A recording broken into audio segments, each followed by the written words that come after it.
Hello प्यारे बच्चों, welcome back to my channel Chanderi tuition classes में आपका बहुत बहुत स्वागत और वेलकम है।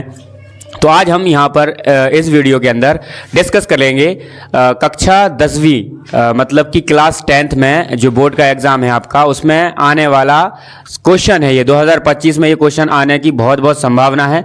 तो हम इसको आज पढ़ेंगे। और क्या है क्वेश्चन, क्या है तो क्वेश्चन है हमारा पीएच मान क्या होता है, पीएच मान के दैनिक जीवन में क्या क्या महत्व है। तो महत्व शायद 2 महत्व आ सकते हैं, 3 आ सकते हैं, तो आपको 3 महत्व यहाँ मैंने दिखाए हैं। ठीक है, तो यहाँ पर आपको ये ध्यान रखना है कि पीएच मान क्या होता है। तो हमने आपको या आपने किताब में भी पढ़ा होगा, पीएच मान एक स्केल होता है। इस स्केल पर ये 0 से लेकर 14 तक का पैमाना होता है, स्केल होता है। इसके बीच में मेजरमेंट करते रहते हैं, इसमें मापते रहते हैं किसकी लंबाई नहीं नापते हैं, इसमें नापते हैं कौन सा अम्ल है, कौन सा क्षार है, या फिर कौन सा उदासीन है। ठीक है, इसमें हम 3 चीजें मेजर करते रहते हैं। ठीक, तो अब यहाँ पर आता है, और मेजर किसका होता है, विलयन में से ही मेजर करते हैं, नापते हैं। तो इसका आंसर क्या बनता है, इसकी परिभाषा बनती है आपकी कि पीएच किसी विलयन घोल की अम्लीय या क्षारीयता को मापने का पैमाना है। ठीक है, किसका नापने का, विलयन के अंदर अम्लीयता और क्षारीयता को मापने का पैमाना है। फिर दूसरी बात आती है कि पीएच पैमाने की सीमा कहां से कहां तक होती है। कई बार ऑब्जेक्टिव में पूछ लिया जाता है कि पीएच पैमाने के जो स्केल होता है उसकी परास कितनी होती है। तो ये होती है 0 से 14 होती है, जिसमें 7 तटस्थता होता है। 7 मतलब फिक्स होता है 7। ठीक है, उसके अलावा ऊपर नीचे नहीं होता, 7 फिक्स होता है। तटस्थता का मतलब होता है फिक्स। ठीक है, फिक्स होता है। 7 से कम अगर पीएच मान होगा तो वो अम्लीय होगा। 7 से अगर क्या होगा, कम होगा तो अम्लीय होगा। और 7 से अगर ज्यादा होगा, अगर है ना, तो इसका जो मान होगा ना वो क्या होगा, क्षार होगा। और ये क्षार को दर्शाता है। ये बात इतनी सी याद रखना है आपको। क्या याद रखना है कि विलयन के अंदर अम्लीय और क्षारीयता को पैमाना होता है, ये मापते हैं इसको। दूसरा, इसमें पैमाने की जो सीमा होती है वो 0 से 14 होती है।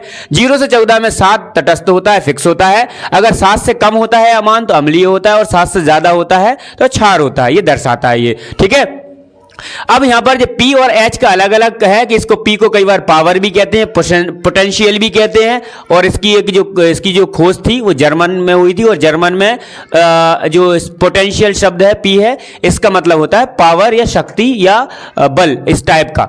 फिर अब इसके अंदर आता है क्वेश्चन, महत्व क्या होता है। ठीक है, तो पीएच का दैनिक जीवन में महत्व क्या है, उपयोग क्या है, उपयोग नहीं कह सकते, महत्व ही कहेंगे, इसका इंपॉर्टेंस क्या है।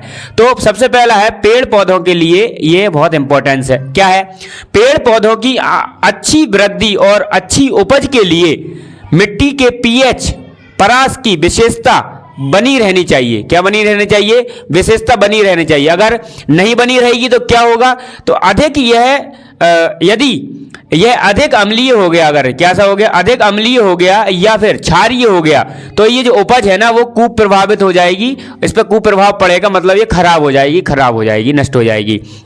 ठीक है, अगर इस पे अम्ल प्रभाव या क्षार ज्यादा पड़ जाएगा तो फसल खराब हो जाएगी। अब या जो पेड़ पौधे हैं ना उनकी वृद्धि कम हो जाएगी, या फसल होगी वो कम हो जाएगी। दूसरा आता है उसके बाद आपका पाचन तंत्र। पाचन मतलब इंसान का, हमारा पाचन तंत्र। जब अगर अपच हो जाती है ना, अपच का मतलब जब पाचन की क्रिया नहीं होती है उसको कहते हैं अपच।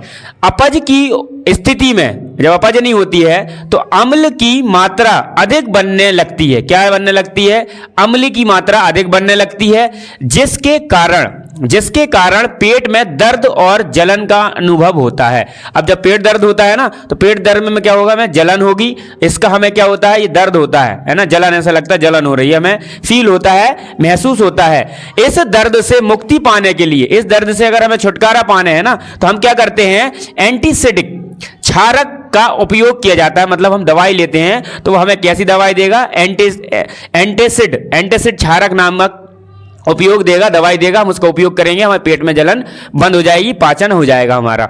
तीसरा पॉइंट इसके अंदर आता है इसका उपयोग में, जीव और जंतु।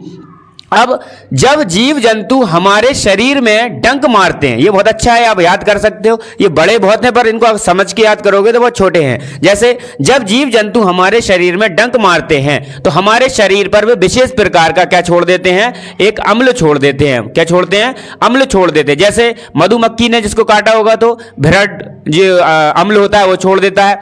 चींटी होती है मेथनोइक अम्ल छोड़ देती है ना, ये अम्ल छोड़ देती है। अब इन अम्ल का अगर ये आप जब अम्ल हमारे शरीर के अंदर प्रवेश करता है तो हमें दर्द होता है ना। तो इससे हमें क्या होता है, इससे हमें पीड़ा उत्पन्न होती है ना, दर्द होता है। अगर इससे मुक्ति पाना है हमें, अब दर्द से मुक्ति पाना है तो हम क्या करते हैं, NaCl मतलब चूना लगा लेते हैं, ठीक है। और मुक्ति पाने के लिए जहां पर डंक मारे गए हैं, जहां पर जैसे डंक मार दिया गया है, तो उस अंग पर क्या करने हमें बेकिंग सोडा या फिर क्या, बेकिंग सोडा या फिर दुर्वर क्षारक का प्रयोग करना चाहिए। दुर्वर क्षारक मतलब NaCl हो जाता है। बेकिंग सोडा या किसका, दुर्बल क्षारक का इस्तेमाल हम करेंगे उसकी जगह पर, तो वो क्या हो जाएगा, ऑटोमेटिक हमारा रिलैक्स हो जाएगा और वो नष्ट हो जाएगा, खत्म हो जाएगा जो दर्द है, ठीक है। तो आई होप ये पीएच मान क्या होता है, पीएच मान के दैनिक जीवन में उपयोग है, ये आपको बहुत अच्छे से समझ में आ गए होंगे, इनको आप अच्छे से याद कर लेना, ठीक है। पीएच मान तो आप याद ही कर लोगे और इसके उपयोग बहुत आते हैं, ठीक। तो ये आप इसका स्क्रीनशॉट लेकर भी रख सकते हो और लिख सकते हैं, ठीक है। तो आई होप ये वीडियो आपको बहुत ही अच्छी लगी होगी और मैं डेली आपको क्लास 10th के लिए इंपॉर्टेंट जो बोर्ड है 2025 में पेपर है फरवरी में, उसके लिए इंपॉर्टेंट क्वेश्चन डाल रहा हूं वीडियो बनाकर और लिख भी रहा हूं, बहुत मेहनत लगती है, आप देख रहे होंगे। तो वीडियो को एक बार लाइक जरूर करें और चैनल पर नए हुए तो चैनल को सब्सक्राइब करके अपने दोस्तों में जरूर शेयर करें। थैंक्स फॉर वॉचिंग, मिलते हैं नेक्स्ट वीडियो में।